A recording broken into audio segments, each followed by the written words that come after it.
السلام علیکم ورحمۃ اللہ وبرکاتہ۔ مکہ میں آپ صلی اللہ علیہ وسلم کی ایمانت اور دیانت کی وجہ سے آپ کو امین کہہ کر پکارا جانے لگا تھا۔ آپ کا یہ لقب بہت مشہور ہو گیا تھا۔ لوگ آپ صلی اللہ علیہ وسلم کو امین کے علاوہ اور کسی نام سے نہیں پکارتے تھے۔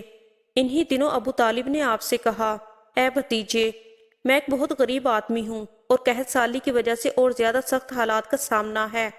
کافی عرصہ سے خشک سالی کا دور چل رہا ہے۔ کوئی ایسا ذریعہ نہیں کہ اپنا کام چلا سکیں، اور نہ ہماری کوئی تجارت ہے۔ ایک تجارتی قافلہ شام جانے والا ہے، اس میں قریش کے لوگ شامل ہیں۔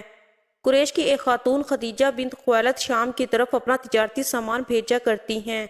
جو شخص ان کا مال لے کر جاتا ہے وہ اپنی اجرت ان سے طے کر لیتا ہے۔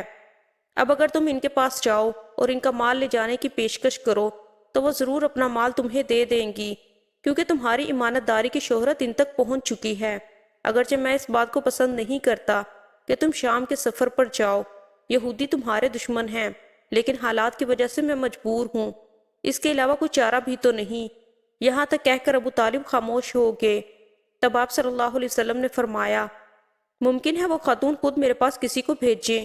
یہ بات آپ نے اس لیے کہی تھی کہ سیدہ خدیجہ رضی اللہ عنہا کو ایک با اعتماد آدمی کی ضرورت تھی، اور اس وقت مکہ میں آپ سے زیادہ شریف، پاک باز، امانت دار، سمجھدار اور قابل اعتماد آدمی کوئی نہیں تھا۔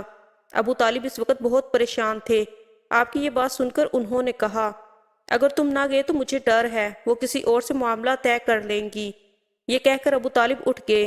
ادھر آپ کو یقین سا تھا کہ سیدہ خدیجہ خود ان کی طرف کسی کو بھیجیں گی، اور ہوا بھی یہی۔ سیدہ خدیجہ رضی اللہ عنہا نے اللہ تعالیٰ کے رسول صلی اللہ علیہ وسلم کو بلا بھیجا، پھر آپ سے کہا، میں نے آپ کی سچائی، امانت داری اور نیک اخلاق کے بارے میں سنا ہے، اور اسی وجہ سے میں نے آپ کو بلوایا ہے۔ جو معاوضہ آپ کی قوم کے دوسرے آدمیوں کو دیتی ہوں، آپ کو ان سے 2 گنا دوں گی۔ آپ نے ان کی بات منظور فرما لی۔ پھر آپ صلی اللہ علیہ وسلم اپنے چچا ابو طالب سے ملے، انہیں یہ بات بتائی۔ ابو طالب سن کر بولے، یہ روزی تمہارے لیے اللہ تعالیٰ نے پیدا فرمائی ہے۔ اس کے بعد آپ صلی اللہ علیہ وسلم سیدہ خدیجہ کا سامان لے کر شام کی طرف روانہ ہوئے۔ سیدہ خدیجہ رضی اللہ عنہا کے غلام میسرہ آپ صلی اللہ علیہ وسلم کے ساتھ تھے۔ روانگی کے وقت حضرت خدیجہ رضی اللہ عنہا نے میسرہ سے کہا، کسی معاملے میں ان کی نافرمانی نہ کرنا، جو یہ کہیں وہی کرنا، ان کی رائے سے اختلاف نہ کرنا۔ آپ صلی اللہ علیہ وسلم کے سب چچاؤں نے قافلے والوں سے آپ کی خبرگیری رکھنے کی درخواست کی۔ اس کی وجہ یہ بھی تھی کہ ذمہ داری کے لحاظ سے یہ آپ صلی اللہ علیہ وسلم کا پہلا تجارتی سفر تھا۔ گویا آپ صلی اللہ علیہ وسلم اس کام میں بالکل نئے تھے۔ ادھر آپ روانہ ہوئے، ادھر آپ صلی اللہ علیہ وسلم کا معجزہ شروع ہو گیا۔ ایک بدلی نے آپ صلی اللہ علیہ وسلم کے اوپر سایہ کر لیا۔ آپ صلی اللہ علیہ وسلم کے ساتھ ساتھ چلنے لگی۔